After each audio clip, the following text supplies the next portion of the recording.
welcome back. This is MK Thrusan and you are watching my YouTube channel Cosmos English Classes. In today's video, we are going to learn one of the most important pronoun, that is none other relative pronoun. इस video में हम लोग relative pronoun के बारे में जानेंगे और relative pronoun के रिगार्डिंग अगर आप जाने तो relative pronoun में हम लोग जानेंगे relative pronoun का पहला स्लाइड। ये हमारा pronoun का फोर्थ वीडियो है। इससे पहले हम लोग personal pronoun, demonstrative pronoun, interrogative pronoun, ये तीन प्रोनाउन को डिस्कस कर चुके हैं। आज की इस वीडियो में हम लोग रिलेटिव प्रोनाउन का पार्ट 1 पढ़ेंगे। रिलेटिव प्रोनाउन की अगर बात करें तो ये अलग-अलग स्लाइड में अलग-अलग तरह की चीज को देखेंगे। इसमें जो हमारा पहला है वो हु और हुम है। इससे पहले इंटरोगेटिव प्रोनाउन में हम लोग हु और हुम को पढ़ चुके हैं। तो आज की वीडियो में इस हु और हुम को हम लोग रिलेटिव प्रोनाउन में कैसे जानेंगे, यूज करेंगे, उसके बारे में समझेंगे। बहुत ही इंपॉर्टेंट है, ये क्लॉज बनाने में बहुत ज्यादा हेल्प हमारा करता है। जैसा कि इसके नाम से ही सजेस्ट हो रहा है रिलेटिव। रिलेटिव हम लोग किसके लिए इस्तेमाल करते हैं? जिससे हमारा रिश्ता होता है, रिलेशन होता है, जिससे हम अपने आप को रिलेट कर पाते हैं, उसे हम रिलेशन बोलते हैं, रिलेटिव बोलते हैं या रिलेट करना बोलते हैं। तो रिलेटिव प्रोनाउन, अब प्रोनाउन तो आप जानते हैं, प्रोनाउन नाउन का रिप्लेसमेंट होता है। जो नाउन के लिए आता है उसे ही हम प्रोनाउन कहते हैं। तो रिलेटिव प्रोनाउन क्या करेगा? दो अलग-अलग सेपरेट सेंटेंस को जोड़ने का काम करेगा, रिलेट करने का काम करेगा, एक रिलेशन बनाने का काम करेगा। ठीक है, तो जिसमें हम लोग आज रिलेटिव प्रोनाउन के पहले स्लाइड में हम लोग जानेंगे हु और हुम के बारे में। जैसा कि आप सबको मालूम है, ये जो हमारा हु है, हु ये क्या है? सब्जेक्ट के तौर पर इस्तेमाल होता है, सब्जेक्टिव केस होता है। क्या होता है? सब्जेक्टिव केस होता है। और हुम जो होता है, ये हुम आपका सब्जेक्टिव नहीं बल्कि ऑब्जेक्टिव केस के तौर पर हम लोग इस्तेमाल करेंगे। लेकिन ध्यान रहे, ये हु और हुम दोनों का इस्तेमाल हम लोग ह्यूमन के लिए करते हैं, मानव के लिए करते हैं, व्यक्ति इंसान के लिए करते हैं। तो आज इस वीडियो में हम लोग देखेंगे हु और हुम का रिलेटिव प्रोनाउन किस तरह इस्तेमाल करता है। ठीक है, हु की अगर बात कीजिए तो हु एक सब्जेक्टिव केस है, सब्जेक्ट के तौर पे आता है। जैसे कि इंटरोगेटिव प्रोनाउन में भी आपको बताया गया था, हु का इस्तेमाल एक सब्जेक्ट के तौर पर करते हैं। कौन है वहां? तो जब हमें किसी के बारे में जानना है, वो सब्जेक्ट होता है, हु इज देयर। भाई साहब आप कौन है? Who are you.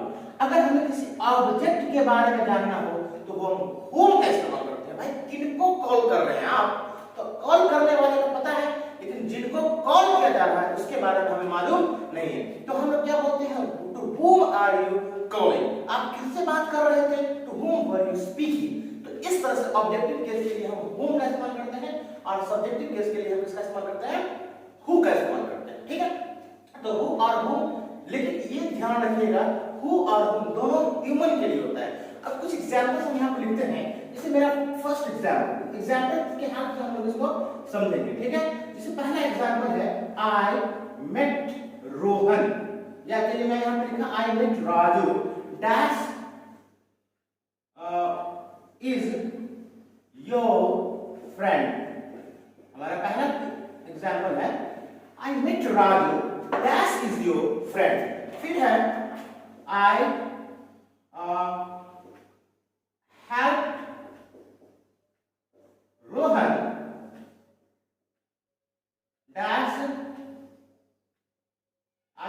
हेल्प की जगह पे आप दूसरा वर्ड मेट भी रख देते हैं, ज्यादा अच्छा समझ में आएगा, दोनों रिलेट करेगा। I met Rohan dash you invited, dash you invited. ठीक है, तीसरा एग्जांपल है हमारा this is the boy dash teaches in my village.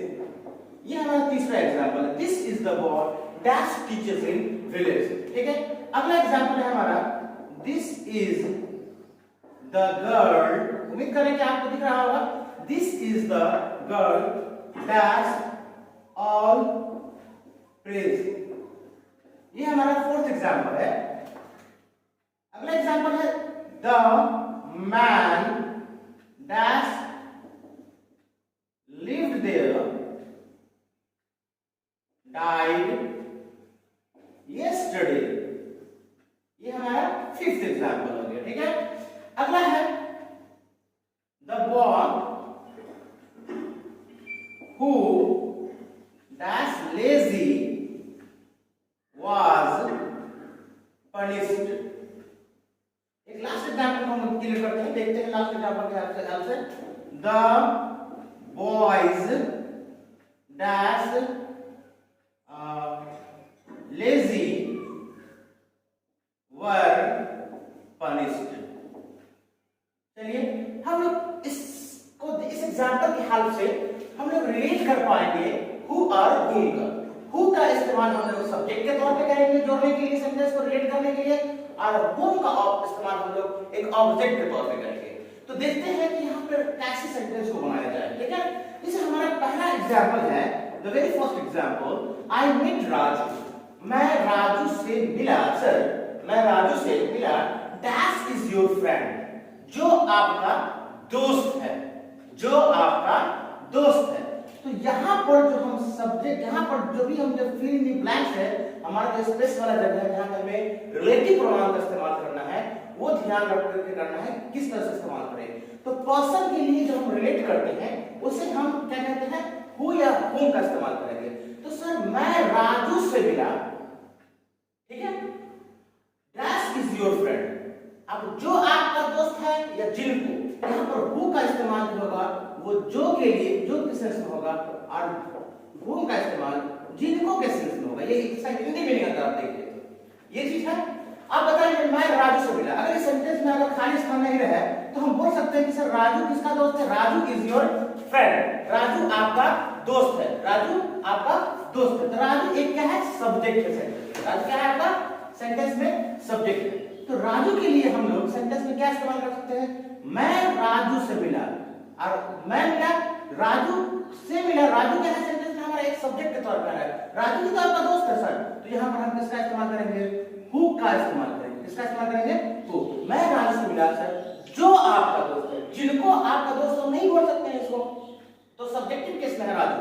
और ये जो हम रिलेटिव प्रोनाउन इस्तेमाल कर रहे हैं, रिलेटिव प्रोनाउन का ये क्या है, एंटीसीडेंट है. इसे एंटीसीडेंट बोलते हैं. रिलेटिव प्रोनाउन से पहले आने वाला व्यक्ति वस्तु जो भी है वो उसका एंटीसीडेंट कहलाता है. ठीक है, अगला हमारा एग्जांपल है, आई मेट रोहन. मैं किससे मिला, सर रोहन से मिला. Dash you invited. मैं रोहन से मिला. ठीक है, जिसको डैश आपने क्या किया था, इनवाइट किया था. डैश यू इनवाइटेड, आप इनवाइट किए. तो काम करने वाला जो सब्जेक्ट मैं हूं, और रोहन को क्या किया जा रहा है, इनवाइट किया जा रहा है. तो बताइए अगर हम यहाँ पर हु का इस्तेमाल करेंगे तो क्या होगा, मैं रोहन से मिला जो आप इनवाइट किए थे. ये तो हमें बोलने में भी अच्छा नहीं लगता है. अगर हम यहाँ पे whom का इस्तेमाल करते हैं तो हमारा एग्जांपल क्या हो जाएगा हिंदी में, सर मैं रोहन से मिला whom you invited. जिनको कौन इनवाइट किया था, आप इनवाइट किए थे. तो यू का जो है, यू यहाँ पर एक सब्जेक्ट के तौर पे आ रहा है, और ये जो रोहन है ऑब्जेक्ट के तौर पे आ रहा है. तो जब ये ऑब्जेक्ट के तौर पे आया तो वो नहीं बल्कि हमको किसका इस्तेमाल करना है, whom का इस्तेमाल करना है. आगे देखिए तीसरा एग्जांपल है, दिस इज द बॉय. यह वही लड़का है सर, यह वही लड़का है. Dash teachers in my village. मेरे गांव में पढ़ाता है. अब बताइए ये लड़का सेंटेंस में सब्जेक्ट के तौर पे आएगा कि ऑब्जेक्ट के तौर पे आएगा. तो यही वो लड़का है जो गांव में पढ़ाता है. जिनको गांव में तो नहीं बोल सकते हैं. तो ये जो हम जिससे पहले हमें मतलब रिलेटिव प्रोनाउन से जिसके पहले एंटीसीडेंट आ रहा है, ये सेंटेंस में एक सब्जेक्ट की तरह काम कर रहा है. इस पे काम नहीं हो रहा है बल्कि यही सब्जेक्ट के तौर पे काम कर रहा है. हम इसको लिखेंगे दिस इज द बॉय. जो वही लड़का है who teaches in my village, जो मेरे गांव में पढ़ाता है. देखिए इस ये अलग पार्ट है, ये अलग पार्ट है, ये अलग पार्ट है, ये अलग पार्ट है, ये अलग हिस्सा है, ये अलग हिस्सा है, और दोनों को जोड़ दिया, रिलेट कर दिया, कौन, वही हो गया आपका रिलेटिव प्रोनाउन. क्योंकि सब आदमी है, आप देख लीजिए ना जितना भी एग्जांपल है सब में हम आदमी का इस्तेमाल किया है, पर्सन का इस्तेमाल किया है, इसीलिए रिलेटिव प्रोनाउन हम लोग हु और whom का इस्तेमाल करेंगे. ठीक है, अगला एग्जांपल है हमारा this is the girl. Sir ये वही लड़की है. अब ये लड़की सेंटेंस में सब्जेक्ट के तौर पे आएगी तो ऑब्जेक्ट के तौर पे. डैश ऑल प्रेज, सबकी तारीफ करते हैं. तो तारीफ करने वाले तो ये लोग हो गए ना. तो अब यहाँ पर हम और से पहले जिसका इस्तेमाल करेंगे वो हमारा क्या हो जाएगा, ऑब्जेक्टिव केस हो जाएगा. यह वही लड़की है सर जिसकी सभी तारीफ करते हैं. मैं आपको बोला था सर कि ये मेरे गांव की लड़की है जिसकी सभी तारीफ करते हैं, बहुत अच्छे, अच्छा मतलब अच्छी है, पढ़ाई लिखाई हर तरह से, तो सभी तारीफ करते हैं. तो दिस इज द गर्ल. अब यहाँ पे ये लड़की खुद तारीफ नहीं कर रही है बल्कि इस लड़की का तारीफ हो रहा है. तो हु की जगह हम हु नहीं करके लिख करके whom लिखेंगे यहाँ पे. ये वही लड़की है जिनकी और प्रेज, जिनकी सभी तारीफ करते हैं। अगला एग्जांपल है sir, the man dash lived there, व्यक्ति वहां जो रहता था कल वो इंतकाल कर गया, उसकी मृत्यु हो गई। अब ये मरने वाला कौन है? ये व्यक्ति है, यही सब्जेक्ट होगा, तो हम सेंटेंस में क्या लगाएंगे? हु का इस्तेमाल करेंगे। समझ में आ गया क्या? The man who lived there, व्यक्ति जो वहां रहता था ना सर, डाइड यस्टरडे, मर गया। यहां पर हम रिलेटिव प्रोनाउन किसका इस्तेमाल करेंगे? हु का इस्तेमाल करेंगे।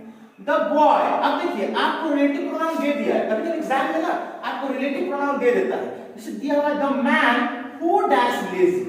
अब यहाँ पे हेल्पिंग वर्ब भरना है, वाज पनिश्ड, यानी जो लड़का आलसी था उसे क्या किया गया? वाज पनिश्ड, उसे पनिश किया गया, उसे मतलब पनिशमेंट मिला। अब बताइए बॉय क्या है? हमारा लड़का है। अब कितना लड़का है? तो भाई एक लड़का है। अब एक लड़का है, जब सब्जेक्ट सिंगुलर होता है तो ये हमारा वर्ब क्या होता है? सिंगुलर होता है, तो यहाँ पर हम वाज का इस्तेमाल करेंगे। The boy who was lazy was punished. अगर यहाँ पे इज पनिश्ड है तो यहाँ पर भी इज ही आता है, ठीक है। अगला एग्जांपल है the boys dash lazy were punished. अब लड़का जो आलसी था नहीं, लड़के जो आलसी थे, जो लड़के आलसी थे सबको पनिश किया गया, सबको पीटा गया, मार खाया, सबने मार खाया।